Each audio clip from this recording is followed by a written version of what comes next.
Meu nome é Tuane, hoje eu sou do grupo 10 e hoje eu vou falar um pouquinho para vocês sobre o livro A Educação Física e sua Constituição Histórica, Desvelando Ocultamentos, do Paulo Roberto Veloso Ventura. Bom, antes de falar um pouquinho desse livro, eu vou falar um pouquinho sobre o Paulo Roberto. Paulo Roberto Veloso Ventura foi graduado pela Escola Superior de Educação Física de Goiás, mestre em Educação pela Universidade de Brasília, doutor em Educação pela Pontifícia Universidade Católica de Goiás, professor cursado pela UEG com Desnível 1, Campus Exéfego, Goiânia, professor adjunto 1 da PUC Goiás, lidera o grupo de pesquisa em educação física com foco na formação de professores e políticas públicas. Trabalha com ênfase na temática, práticas pedagógicas, currículo, formação de professores e políticas públicas. Bom, primeiro vou começar com uma introdução ao livro. A educação física surgiu em um momento histórico muito diferente do atual. E para se transformar na educação física como ela é hoje em dia, houve vários pensadores que ajudaram um pouco. Cada um foi pondo o seu ponto de vista e aquilo foi se tornando o que a gente conhece hoje como educação física. E esse livro, na realidade foi um trabalho dele que chamava Educação Física e sua Constituição Histórica, Desvelando Ocultamentos. E ele traz vários pensadores que refletiram e ajudaram na formação da educação física como a gente conhece atualmente. Bom, a gente dividiu isso de uma maneira um pouco diferente, porque são 3 capítulos, e eu vou falar o capítulo 1, os tópicos 1, 1.1, 1.2 e 1.3, que é cada tópico relacionado ao número do capítulo. O capítulo 1 desse livro, chamado A Constituição do Campo de Conhecimento da Educação Física, mostra diversos pensadores e como os pensamentos dele influenciaram na educação física e a proporção ao qual esses pensamentos influenciaram. O tópico 1.1 chama Os Movimentos da Prática Corporais na Renascença. Segundo Marinho, a educação física no princípio eram lições intensas, uma vez que os homens primitivos eles precisavam se movimentar para sobreviver. Então, antes, a educação física era como se fosse um ato de sobrevivência, porque o ser humano sem movimento ele morria. Por causa do frio, por causa de feras, eles eram nômades que saíam caminhando em busca de alimento. E por isso, se eles não caminhassem, se eles não praticassem a educação física, eles morreriam. Bom, podemos também falar que para Ramos, a Idade Média não foi um período das trevas, porque com o renascentismo houve grandes descobertas históricas para a educação física, que foi um grande marco. Então, segundo ele, a Idade Média não foi o período das trevas, e sim um período de autodescobrimento da educação física. Na segunda metade do século XIV, houve um rompimento com o ideal teocêntrico, que a partir do renascentismo mudou para o ideal antropocêntrico. Que é isso, o homem se tornava o centro. E o que antes era considerado, o corpo que antes era considerado um receptáculo para a alma, ele só estava ali para colocar a alma, começou a ser considerado uma criação divina. Porque Deus ele criou tanto o corpo quanto a alma. Então, tanto o corpo quanto a alma deveriam ter um certo valor, que antes não era dado ao corpo, segundo esses pensadores. E o conceito de homem ele pode variar muito de geração para geração. Mas o conceito de homem ele varia de geração para geração. Mas o conceito atual é o conceito que surgiu no Renascimento. Antes, o homem ele era estático. Ele mantinha sempre as mesmas relações sociais. Atualmente, depois do Renascimento, assim, mudou que o homem ele pode se desenvolver. Isso foi um marco para a educação física, uma vez que com o desenvolvimento do ser humano, o desenvolvimento do homem, ele necessita que seu corpo também esteja desenvolvido para realizar essas diferenças e mudar a sua vida. Então, a partir do Renascimento, a educação física se tornou essencial para o desenvolvimento do corpo, para que o homem pudesse desenvolver de outras formas. Segundo tópico fala sobre a educação moral, intelectual e física. Nesse período na Renascença, uma coisa que teve na Renascença, né? Nesse período, uma coisa que teve bastante destaque foi a Reforma Protestante, que a partir da Reforma Protestante com Martinho Lutero, o Martinho defendia que as mulheres também tinham direito de participar dessas atividades físicas. E com isso, a Igreja Católica, que defendia que o corpo não devia ser trabalhado sim a alma, foi perdendo seu lugar. E para que isso não acontecesse, aí surgiu a Contra-Reforma, onde a educação física foi inserida em alguns colégios jesuítas e eles visavam sempre disciplina em primeiro lugar. E esse colégio tinha uma educação muito rígida, uma disciplina muito rígida. E aí foi a Contra-Reforma, foi mais ou menos uma luta entre as duas e para quem tinha monopólio do poder. A partir de 1400, 1500, a educação física foi pensada como forma de manter a saúde. E nesse período, a educação física e a medicina fizeram uma parceria para que isso fosse possível, manter a saúde. Então surgiu a ideia de... foi nesse período também que surgiu a ideia de um corpo com aptidão física tem melhor desempenho, então o trabalho de mente e corpo é melhor. Então, para que um corpo que tenha mais aptidão física e o corpo possa trabalhar melhor, a educação física foi inserida nas escolas, sendo cada vez mais conhecida e foram surgindo suas regras. Tópico 3 do capítulo 1 foi Iluminismo, dupla revolução e transição da ginástica. Por mais que se lamentasse as práticas dessa reforma foram essenciais para o desenvolvimento da educação física. Segundo Hobsbawm, eu vou deixar o nome dele aparecendo aqui, se eu tiver pronunciado errado, desculpa. É correto chamar o iluminismo de uma ideologia revolucionária, porque Rousseau, ele nasceu na primeira metade do século XVIII e ele morreu na segunda metade do século XVIII. Então ele correu por pensamentos diversos, que ele passou por muita coisa, ele viveu a mudança. Então os pensamentos dele que deram início ao iluminismo foram uma ideologia que revolucionou muita coisa, segundo esse pensador, Hobsbawm. Griffe diz que o iluminismo não é um endereço filosófico, isso é uma fé que possibilita mudar a vida dos seres humanos. O pensamento e a perspectiva do corpo mudaram com a formação de um novo homem e uma nova classe social, a partir da dupla reforma. Essa dupla reforma foi a reforma burguesa na França e a reforma industrial na Inglaterra.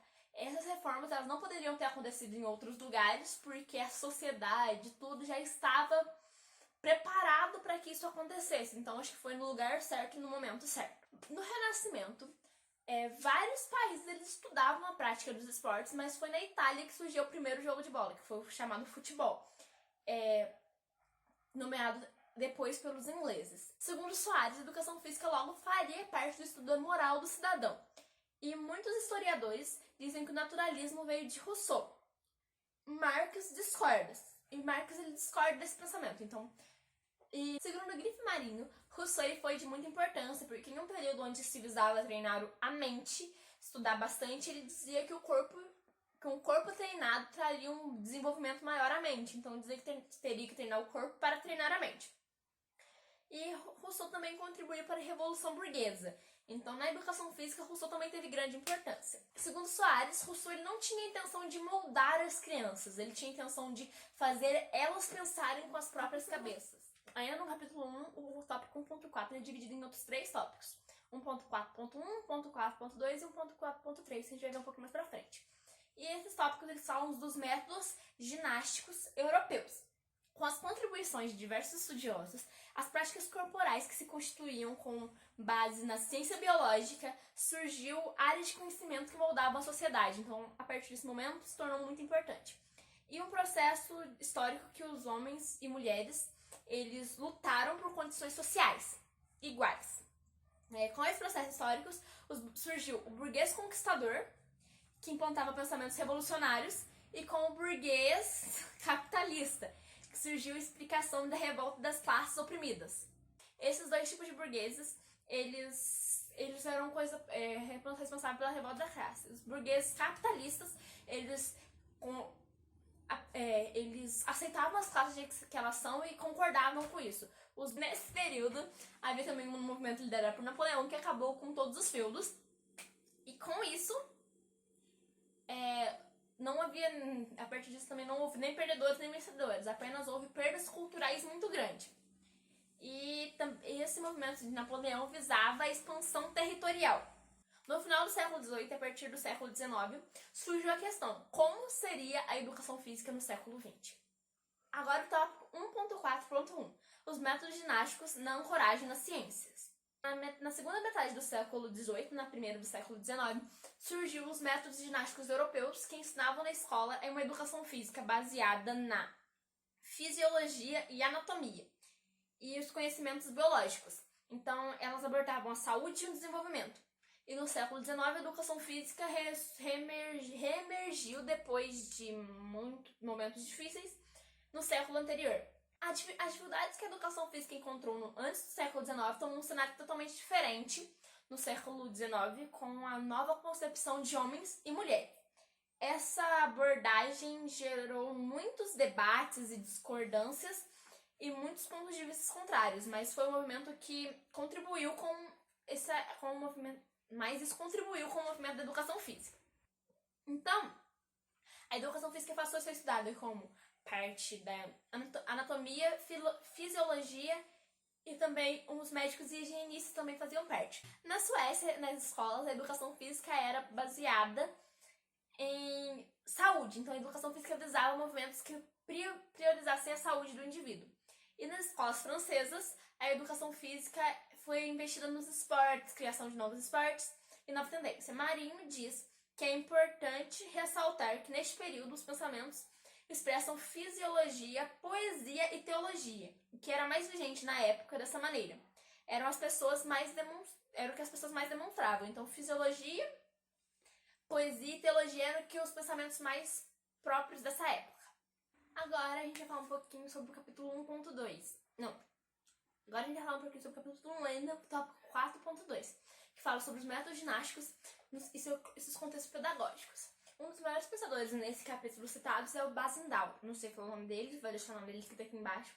E ele defendia uma educação física que era dividida. As classes ricas, elas visavam uma educação física voltada em exercícios cerebrais para desenvolver o pensamento. E as classes operárias, as classes mais pobres, ele visava ensinar elas trabalhos manuais para que elas pudessem realizar as suas tarefas sem questionar. Então ele visava ensinar os filhos de burgueses a pensar e os filhos de operário a realizar a tarefa sem questionar o que ela estava lhe dizendo. Vários pensadores comentam sobre esse método de Bazendal, eu não sei falar o nome dele, voltando a dizer isso, e esses pensadores eles dão seus pontos de vista. Lá cita vários pensadores que falam sobre isso. E outro pensador muito importante, ele chama Ling. Esse pensador ele defendia que as mulheres também tinham o direito de praticar a educação física e fazer movimentos corporais. 1.4.3 aptidão física, saúde e esporte. Uma formação. Há uma análise de pensamentos de grandes pensadores nesse período que afirmavam que a educação física ela era parte dos métodos ginásticos e que esses estudiosos contribuíram para isso. E eles afirmavam, eles relacionavam a educação física e a saúde. E nesse período também havia, isso mais ou menos na segunda metade do século XIX, nesse período havia uma economia capitalista favorável, o que fazia com que a saúde, a aptidão física e a educação física fossem associadas. Havia uma economia favorável ao desenvolvimento capitalista, como eu disse, e mudou a energia de trabalho para energia a vapor. Por este motivo, era essencial a educação física para capacitar os operários a trabalharem no ritmo da máquina, e não o contrário. Porque eles queriam produzir cada vez mais, então o corpo com aptidão física produzia mais. Então eles começaram a incentivar a educação física por este motivo. O médico francês Clement Joseph Tissot coordenava uma nova ginástica criando movimentos diferentes, movimentos ordenados e novos exercícios. Witt, vou deixar os nomes aqui, tá, gente? Fez uma parceria de estudos com Guts Muntz, não sei falar o nome, na organização didática de um ensino da educação física, se diferenciando pela adaptação dos exercícios às experiências das pessoas. Por exemplo, eles usavam exercícios físicos para aquilo que a pessoa fosse usar. Os operários para aprender a trabalhar em máquina e os de classes mais ricos, os burgueses, eles eram utilizados para desenvolver pensamento. Arnold defendeu que a educação moral, intelectual e física deviam andar sempre juntas, desde o início, e a fala da educação física afasta o jovem. Foi o primeiro a dar início à fala de que Educação física afasta os jovens da droga, que atualmente também é usada muito essa fala. E ele foi uma inspiração para que Pierre de Coubertin, vou chamar dele aqui Pierre, ele trazesse de volta os Jogos Olímpicos que só eram praticados na antiga Grécia. Na Inglaterra, o esporte em prioridade das pessoas ricas, mas o esporte era a prioridade das pessoas ricas, então só as pessoas ricas tinham direito a esse lazer. Mas com o tempo, muito trabalho, os pobres conseguiram esse direito de praticar o esporte. A ginástica militar, ela teve um colaborador muito importante chamado Francis Amoros, e ele tem sido estudado pelos brasileiros e foi uma grande influência aqui no Brasil. Ele fundou na França uma escola normal de ginástica militar, que mais tarde foi aberta para os civis, que antes era só para as burguesias, e sua direção visava a ginástica militar, mais militar que educativa. Então, para ele, a ginástica era mais militar que educativa. E ele conseguiu instalar essa ginástica no sistema de estudo, no sistema educativo de educação francês, e sob a orientação dos seus postulados. Soares diz que na França, a ginástica amorosiana foi introduzida na escola mesmo sem profissionais capacitados para isso. Essa ginástica se tornou tudo, pois abrangia aspectos como qualidade física e psicológica e moral. Então, essa ginástica foi promovida à saúde de homens fortes. Ramos considera Amoros um técnico brilhante e um pedagogo perspicaz. E juntamente com Marinho, o pensamento de Ramos aponta o principal responsável, o Amoros como principal responsável pela doutrina francesa. E a ginástica amorosiana foi o ponto de partida para a sistematização da educação física francesa. Da educação física na França. Amoros mantinha seus pensamentos no caminho alemão. Amoros tinha como influência um pensamento alemão. Esse filósofo chamado Frederic Ludwig é um filósofo que estruturou a ginástica patriota que era usado na guerra, tendo como suporte conhecimentos médicos e higiênicos e a moral burguesa e amor à pátria. Esse médico ele tinha como base a força e a energia, então eles usavam esse método de ginástica na guerra.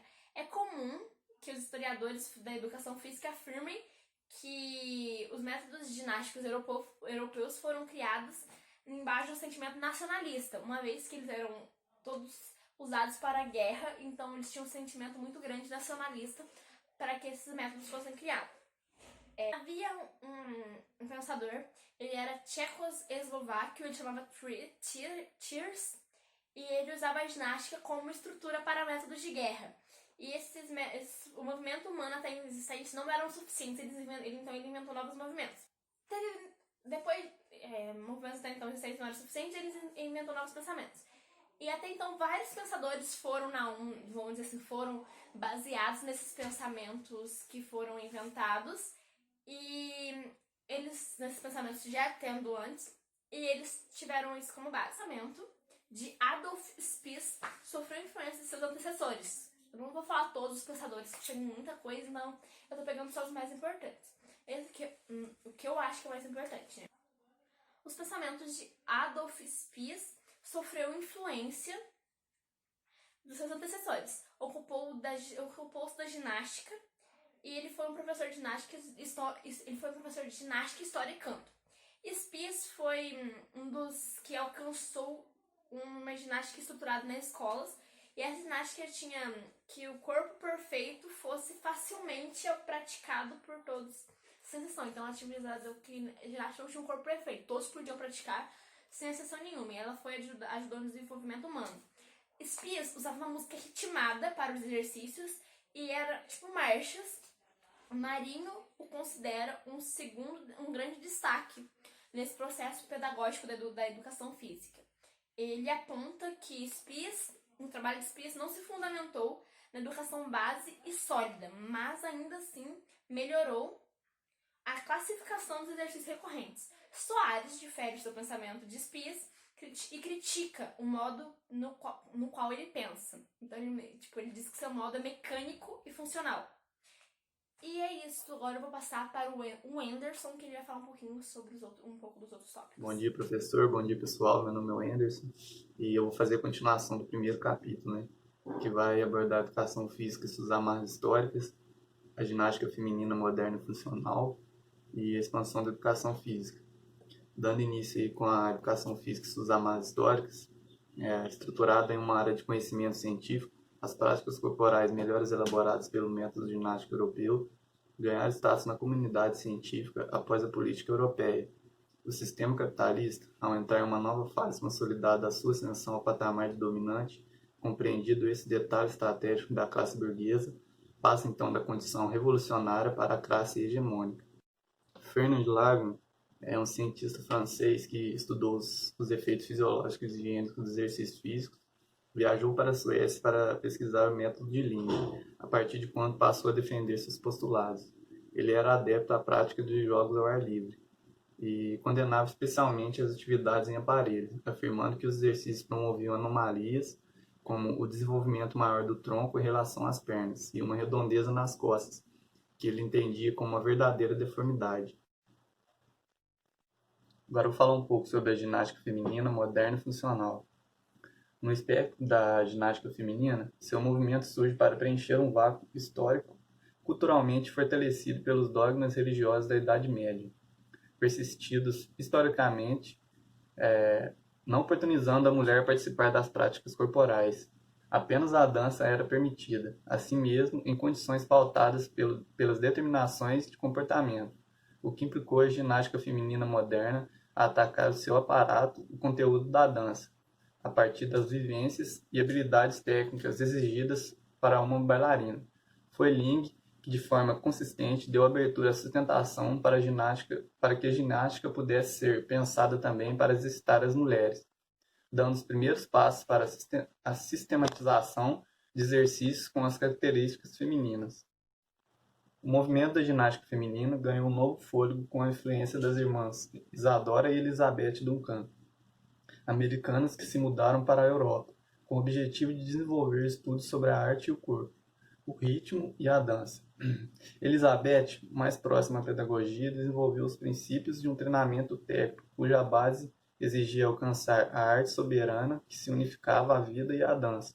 Já Isadora, ao se doar à escola que ambas abriram próximo a Berlim, teve o objetivo do trabalho corpo humano, buscava explorar nele o que se dava mais belo que existia, a beleza de se expressar, de forma absoluta, pelo ritmo e pela dança. Os movimentos criados foram inspirados na natureza, como as nuvens e as árvores, e deviam exigir praticamente incrementos e expressões na força, na graça e na nobreza, alegria, dor e realidade, mas tudo isso levando em conta a saúde.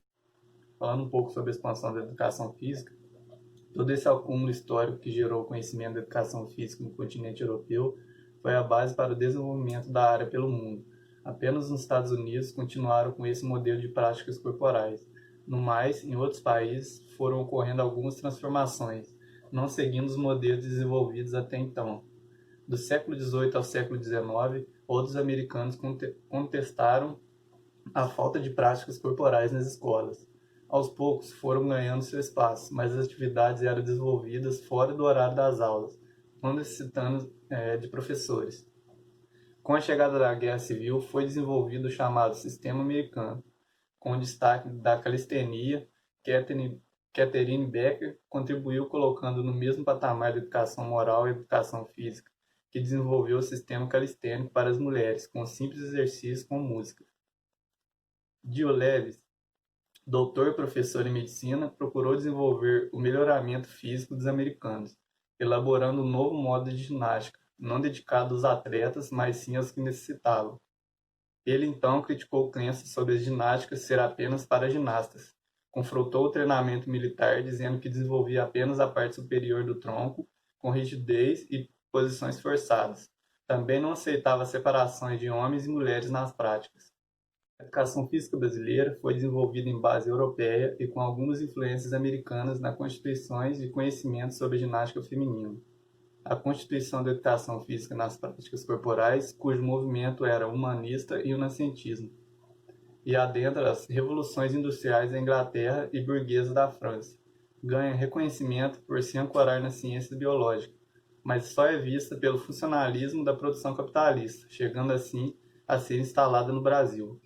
Ao se observar os cenários de uma sociedade de classe, os métodos europeus privilegiavam apenas a classe burguesa, que assumia a hegemônia política e econômica, colocando assim outra parte de indivíduos à margem das relações sociais. Não se concretizando como sujeitos com chance de exercer as condições nas práticas corporais, isso se estendeu durante um bom tempo, excluindo a classe operária das práticas. A educação física, que aqui chega da Europa, traz contigo as ideias eugênicas lá desenvolvidas, mas foram as Forças Armadas que protagonizou no país a prática corporal, com os cursos promovidos pelo Exército, como a esgrima, a natação, que logo teve a presença específica por instrutores para essas atividades. Rui Barbosa, advogado e militante político, foi quem protagonizou a implantação da ginástica no Brasil. Foi ele quem defendeu a responsabilidade do trabalhador nas obrigações sociais, dentre eles a cuidar do corpo e da saúde, que seria atingido por meio da ginástica. Barbosa também defendeu a presença dos exercícios físicos nas escolas. A educação física no país surgiu com o intuito de promover a saúde física, higiênica e mental, da educação moral e de regeneração de constituições de raça, que foi uma missão quase impossível. A partir da independência política brasileira, Rui Barbosa foi considerado paladino da educação física brasileira, levando em conta a intensa investigação que faz sobre os autores americanos e europeus. Mas apesar de suas referências e suas propostas, eles procedem de cultura utilizada na educação física da filosofia liberal burguesa. Com isso, os exercícios contribuíram com as diferenças no modo de produção capitalista. Assim, no Brasil, não seria diferente nem no final do século XIX. Na metade do século XX, com a chegada do professor francês Auguste Mestiello para ministrar um curso de professores de educação física escolar, com o intuito de aplicar o método de educação física generalizada, embora tenha passado por adaptações na sua aplicação ao longo dos anos, a grande aceitação do método generalizado fez com que os professores por ele ministrado contribuíssem para a educação física escolar e sofressem um movimento na base da ginástica para uma base esportivizada, mostrando uma unilateralidade nos conteúdos trabalhados nas aulas de educação física. O acúmulo de conhecimento sobre educação física no continente europeu fez com que o materialismo mercanticista e ciências da saúde passasse para os médicos e higienistas, que trabalhavam na prática social e pedagógica das amarras, que permanecem muito vivas até os dias de hoje. Bom dia a todos, bom dia professor Márcio. Meu nome é Lucas, eu faço parte do grupo 10, onde eu vou apresentar o capítulo 2 do livro A Educação Física e Sua Constituição Histórica, de Paulo Roberto Veloso Ventura.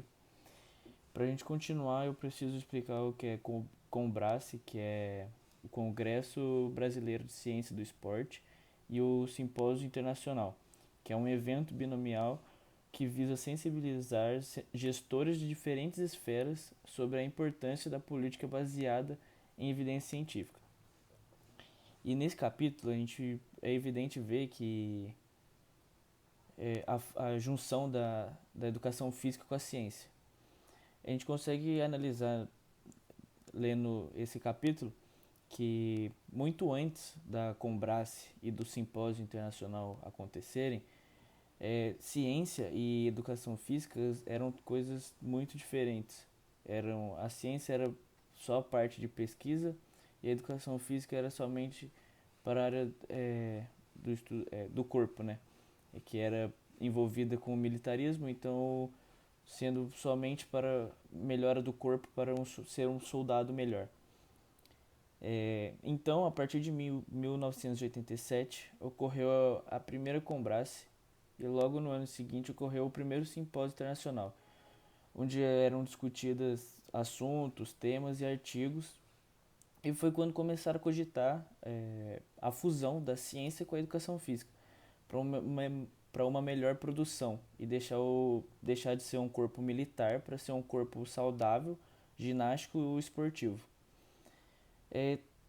Durante o livro tem umas análises que é evidente ver que o crescimento e a produção, pois antes não havia muitos pesquisadores brasileiros Então, a partir desses encontros, começaram a aparecer alguns, pois eles começaram a focar no esporte e deixar o esporte no Brasil de altíssimo nível.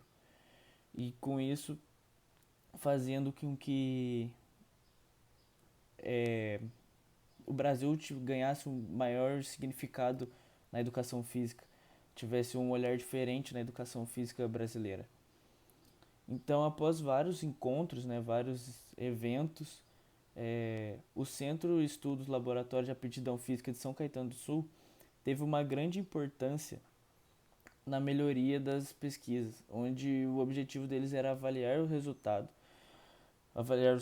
das práticas, né, deportivas de São Caetano e estabelecer padrões de aptidão e de atividade física brasileira, pois até então os parâmetros que a gente tinha aqui no Brasil era comparado com os Estados Unidos e Europa. E a partir dessas pesquisas, o Brasil teve um ganho significativo na ciência do esporte e na ciência do corpo, onde conseguimos apresentar nesses encontros mais artigos que conseguiram ser aprovados. E muitos temas foram vistos nesses encontros, mas os que mais chamavam a atenção era atividade física e saúde e treinamento corporal esportivo. E logo quando a Combrace e o simpósio começaram a ser anuais, esses artigos, né, tiveram uma margem de produção, de crescimento, tiveram muitos artigos aprovados sobre esses assuntos. Então, e os estudos começaram a melhorar, começaram a ter mais estudos sobre o corpo, então um atleta começou a ter muita melhoria depois desses encontros. E foi visto que dentro desse tema, né, atividade física e saúde, teve um artigo ali que foi muito importante para a área da educação física, que foi o tema de destaque formações profissionais, o que fez que mudasse a visão das pessoas para o profissional da educação física, fez com que melhorasse, fosse mais bem vista e por assim dizer, né, porque até então nessa época só vimos a educação física como uma aula para formar a criança a ter um corpo mais desenvolvido para quando sair da escola virar um militar, virar um soldado. E é evidente, né, que em todos esses encontros e reuniões, a educação física só vem evoluindo e ganhando espaço e sua importância, né, na sociedade. Tanto que hoje em dia muitas pessoas buscam uma vida mais saudável, para o próprio bem-estar dela.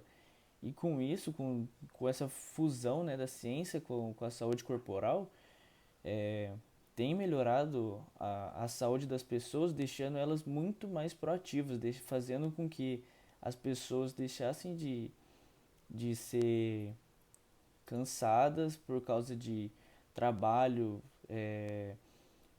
por trabalho muito forte, né? Porque antes não tinha muito carga horária trabalhista. Então, com isso, a gente fez com que as pessoas fossem mais produtivas e melhorando a saúde delas. Oi, meu nome é Túlio Daniel de Assis Bolato e eu vim apresentar a primeira parte do terceiro capítulo. Esse capítulo fala sobre a formação profissional. Soares, de 1994, diz que foi tomada a seguinte decisão para esta área de conhecimento. No período da sua implantação, início do século XIX, tendo seus pressupostos assentados na ciência biológica, deveria focar na construção de um homem novo, idealizado para as necessidades do modo de produção.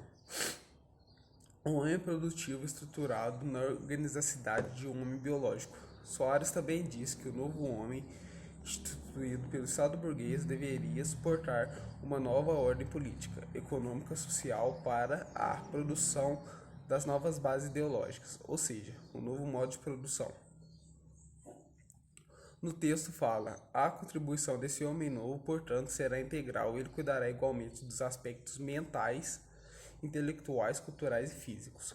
No livro fala que ainda hoje o eixo do conhecimento se centrou em um homem biológico, mas hoje em dia isso vem com outras roupagens, como a promoção de saúde, qualidade de vida, estilo de vida, etc. Bem, essa parte do texto, que é a introdução, né, do capítulo 3, basicamente fala que esse homem biológico deveria seguir o novo modo de produção. Hoje em dia ainda é pensado isso, mas é promovido de uma outra forma, como a promoção de saúde, qualidade de vida e estilo de vida. O processo histórico da formação. A formação profissional em educação física no Brasil está apresentada por 4 períodos no livro. O primeiro período foi por volta do final da década de 1960. Esse período marca pois a licenciatura permitia trabalhar em todos os campos, inclusive a função de técnico de equipes de competição, sendo automática a habilitação nos esportes que houvessem sido oferecidos pela grade curricular em cada curso. Então, o formado em licenciatura podia dar aula e também ser técnico esportivo. Agora vamos passar para o segundo. Materializado pelas diretrizes curriculares aprovadas em 1969, exigia uma carga horária mínima de 1.800 horas, integralizada em pelo menos 3 anos, que seria a licenciatura plena, matando a habilitação de técnico, inserindo a licenciatura curta. Duração de 1 ano que ela tinha, né? Prevalecendo a aptidão física como objeto de estudo para o aporte de conhecimento a ser ensinado em cada curso. Consolidou-se a prova prática, no vestibular como habilidade fundamental para ser professor de educação física, e o que exigia do acadêmico requinte de atleta. Assim, os professores de educação física seriam os profissionais indicados para desempenhar a função de técnico nas equipes de competição. A terceira fase foi marcada por uma pressão da população no governo. Nesse contexto, as escolas de educação física promoveram diversas reuniões para discutir a formação profissional, como as discussões. O tempo mínimo para a integralização foi aumentado de 3 para 4 anos, a carga horária de 1.800 para 2.800 horas, e a obrigatoriedade de 300 horas mínimas de estágio supervisionado, situação implantada depois. Essa legislação acabou com a licenciatura curta, mas implantou a formação pelo bacharelado, uma duplicidade na habilitação profissional, licenciado e bacharel, rompendo com o processo histórico da formação.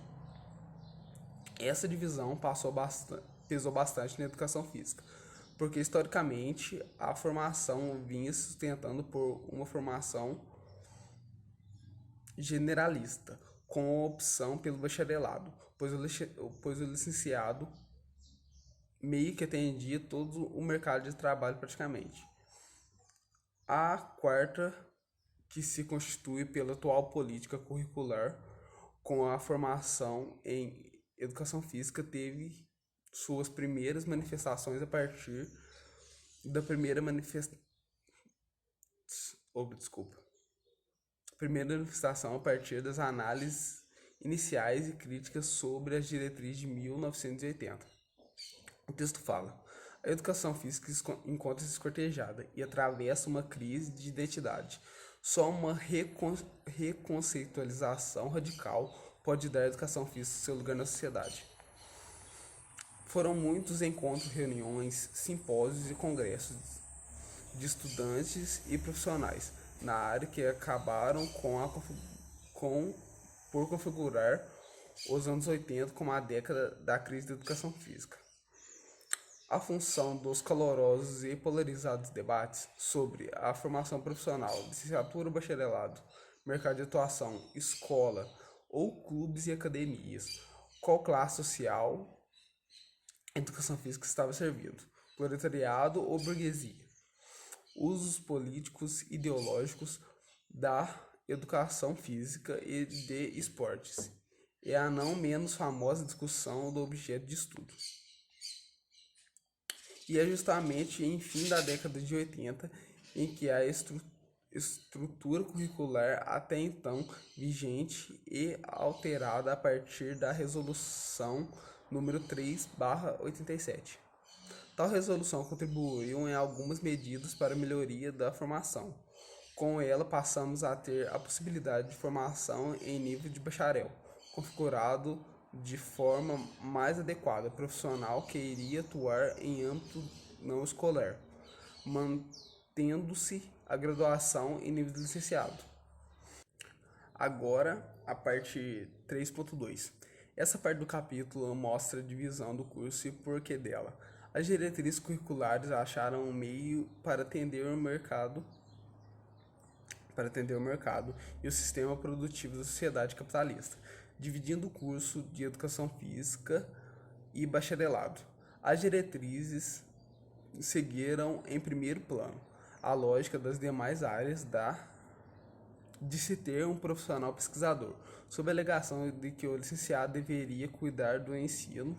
Passado mais de 20 anos, os pesquisadores dessa área são, em imensa maioria, os licenciados. Outra justificativa na defesa do bacharelado se deu pela discussão de que o profissional, para além de pesquisar, fosse mais bem preparado para intervir nos espaços de trabalho que seriam o campus como o do esporte, da ginástica, do lazer, campos sociais e espaços públicos, a de saúde, clínicas e hospitais, etc. David fala sobre a dupla formação. Enquanto buscamos compreender a razão ou necessidade de existência do graduado em bacharel em educação física, constatamos que a existência desse profissional, embora recente, já nasce enraizado nos vícios dos demais bacharelados e é claramente voltada para atender os interesses do mercado. Pensou em um novo espaço, pensou-se em um novo profissional. Só então é que se materializou uma formação, ou seja, o perfil do profissional foi dado pelo mercado. De novo cabe o questionamento do porquê duas formações na área de educação física, que não se justifica a não ser para atender os espaços de intervenção profissional, escolar e não escolar, mantendo o mesmo objeto de estudo, o mesmo campo de conhecimento e o mesmo procedimento teórico-metodológico. Era uma preocupação das universidades criar o curso de bacharel em educação física para atender o mercado. Professor, conteúdo, procedimentos metodológicos e até o plano de ensino eram o mesmo para a disciplina, que se repetiam no bacharel e na licenciatura. Então o texto vai falar para que não aumente. Perdão. Então o texto vai falando para que, se não houvesse uma dupla formação, teria que aumentar a carga horária do curso de educação física. E até hoje é discutido se realmente é necessário uma dupla formação. Enquanto isso, ficamos com o licenciado, campo escolar, bacharel, campo não escolar. Agora o texto vem falando um pouco sobre a competitividade e a fome descontrolada para crescer. Vou ler uma parte que fala sobre isso. Os problemas acumulados pela relação da educação física brasileira com o contexto esportivo são realmente visíveis pela exposição reiterada da mídia capitalista, especialmente quando se trata de assuntos como a falta de limite em diversos campos na relação social, doping, exclusão social, recursos públicos investidos em favor do privado, violência, etc. No entanto, não se pode negar que o esporte hoje é o maior fenômeno social do mundo moderno. Este status lhe apresenta uma formação muito reconhecida no cenário da sociedade dominante, pois ao se constituir como um importante instrumento de modo de produção capitalista, torna-se o próprio modo de produção. No entanto, necessário se faz definir qual a relação que a educação física brasileira tem ou deveria ter com o esporte. Ao se tratar de um jogo cuja essência e o aspecto competitivo ao seu tempo histórico, ele foi aprendido e influenciado pelo sistema capitalista, de forma que as transformações lhe tiraram a dimensão educativa, imputando em troca os ideais liberalistas. Em outras palavras, a competição foi exacerbada ao extremo, cravando uma forma de disputa dentro e fora de todos os limites do jogo. Na mesma lógica da concorrência mercadológica de modo de produção, segundo Soares. Então, essa foi a minha parte e em seguida o Túlio Martins vai continuar e finalizar o capítulo 3. Obrigado, gente. Tchau, tchau. Meu nome é Túlio e eu vou continuar o capítulo 3, que é sobre a formação profissional. E eu vou continuar ele tirando algumas conclusões sobre alguns dados. E esses dados é sobre a titulação dos pesquisadores que tiveram trabalhos, pesquisas divulgados e aprovados também no Simpósio Internacional e também no CONBRAS, que é o Congresso Brasileiro da Ciência do Esporte. E o que se pode tirar desses dados, eu e meu grupo revisamos, é que a importância em se afirmar que a produção de pesquisas, o uso de pesquisas, o consumo do conhecimento da disciplina de educação física vem crescendo muito no Brasil, vem numa crescente muito grande e que é muito importante para a disciplina de educação física ficar elevada, se mantenha no mais alto escalão da formação profissional do indivíduo. Também se pôde tirar conclusões sobre a formação do estudante, a importância da graduação, em terminar o curso da disciplina, para que essa crescente de realizações de pesquisas, de consumo de pesquisas, se mantenha sempre presente no país e aumente cada vez mais. A importância do estudante de educação física em terminar o curso, em se graduar, é muito importante para a área, porque com isso mais profissionais vão estar no mercado de trabalho, vão estar diretamente envolvidos em pesquisas, o que faz com que essa crescente no Brasil sobre o consumo da disciplina de educação física não pare, e que fique muito importante que essas pesquisas continuem nessa crescente que a gente está hoje.